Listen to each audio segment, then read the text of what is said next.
तुम सब सोचते हो मैं कबीर को नहीं जानता। मैंने इसे खत्म करने के लिए बेशुमार कोशिशें की हैं, मगर ये मरे से मरता ही नहीं। ये कोई आम इंसान नहीं, बहुत बड़ा जादूगर है। मैंने इसको गरम तेल के कढ़ाई में डलवाया,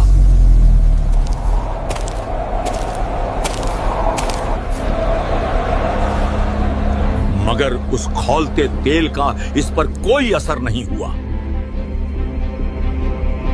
मैंने खूनी हाथी से इसे कुचलवाना चाहा। छोड़ दो खूनी हाथी को, कुचल दो इसे।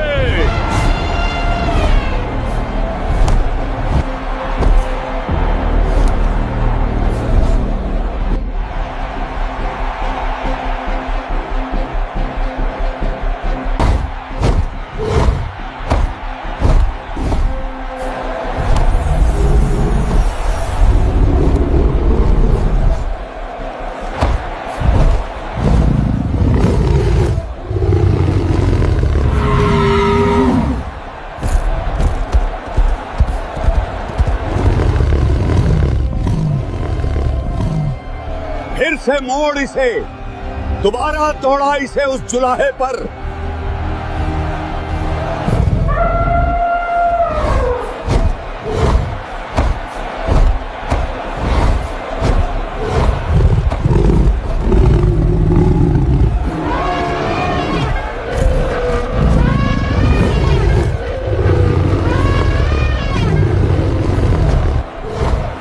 महावत, दौड़ा दे इस जुलाहे पर, वरना तेरी गर्दन कटवा दूंगा।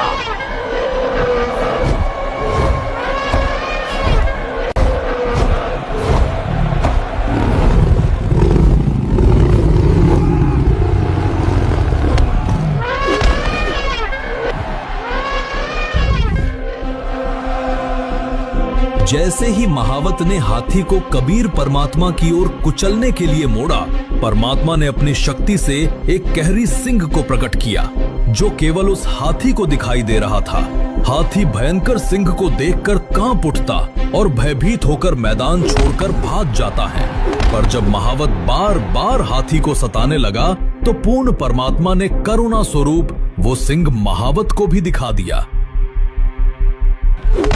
ना जाने हाथी और महावत ने ऐसा क्या देख लिया कि दोनों डरकर भाग गए।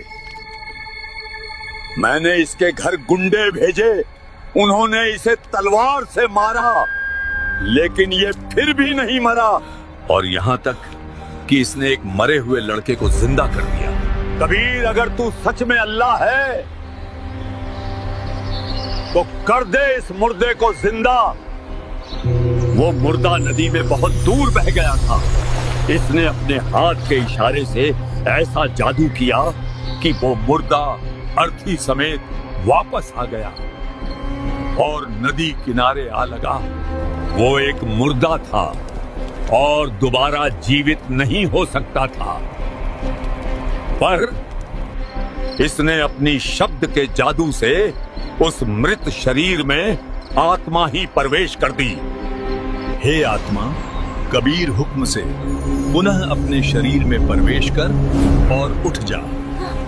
कमाल हो गया, कमाल हो गया। सब जोर जोर से इसके जयकारे लगाने लगे और कहने लगे, कमाल हो गया, कमाल हो गया। इसने उस लड़के का नाम ही कमाल रख दिया। और इससे भी बड़ी हद तो तब हुई जब इसने मेरी ही बेटी को, जो कि मृत थी और कब्र में दफन थी। हे शेख तकी की लड़की, जीवित हो।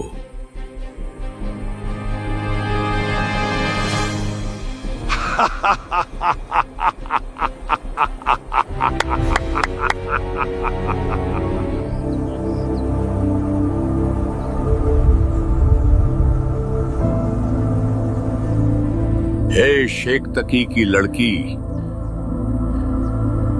जीवित हो जा।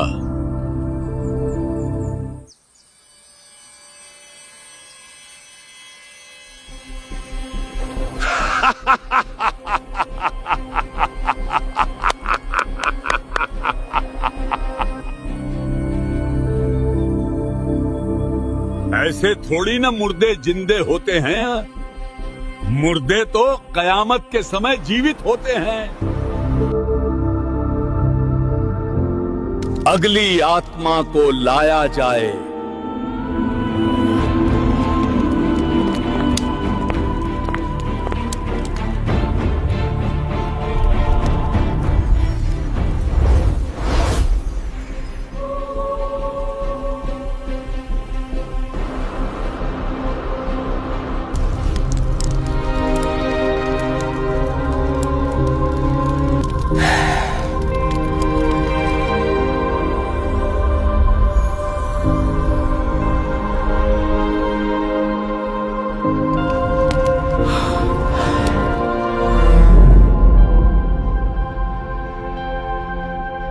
कमाली अपने पूर्व जन्म में राबिया थी, वही राबिया जिसने पूर्ण परमात्मा कबीर जी की शरण ग्रहण की थी। पर समाज की देखा देखी में उसने वो सच्ची भक्ति केवल 4 वर्ष निभाई और फिर सत भक्ति त्याग कर समाज में प्रचलित साधनाओं में लौट गई। उस सत भक्ति के कारण राबिया वाली आत्मा को लगातार 3 मनुष्य जन्म और मिले। राबिया के बाद वो बांसुरी नामक प्रसिद्ध गायिका बनी, फिर एक गणिका के रूप में जन्मी और अंततः तीसरे जन्म में उसने शेख तकी के घर बेटी रूप में जन्म लिया। जब कमाली का जीवन काल पूर्ण हुआ और उसका लेखा जोखा धर्मराज के दरबार में किया जा रहा था, तभी पूर्ण परमात्मा कबीर साहब वहां प्रकट हुए और अपने शरणागत को धर्मराज के बंधन से मुक्त करा ले गए। हे आत्मा, तू जहां कहीं भी है, कबीर हुक्म से पुनः इस शव में प्रवेश कर और जीवित हो जा। उसे भी जीवित कर दिया। सब लोगों ने जोर से कहा, कमाल हो गया। कमाल हो गया। कमाल हो गया। सभी जोर जोर से इस जुलाहे के जयकारे लगाने लगे।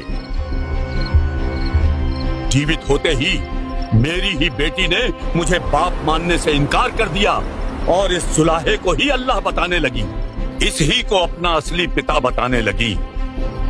इस जुलाहे ने उसका नाम रखा कमाली। ये मुर्दों तक को जीवित करने की शक्ति रखता है। रूहानी शक्तियों में इसका कोई मेल नहीं, ये हराया नहीं जा सकता। अब हम क्या करेंगे? कोई तो समाधान हो। मैंने देख लिया, ये मारे से मरता नहीं। तलवार, तेल, हाथी, कुआं इस पर कुछ असर नहीं करता। मगर इस बार मेरे पास ऐसा मंसूबा है कि ये जालिम जुलाहा बदनाम होकर खुद ही भाग जाएगा। बदनामी से ही इसका काम तमाम होगा। मौत से ये बच जाता है, मगर इस बार इसे इसकी इज्जत से मारेंगे। मेरा मंसूबा सुनो।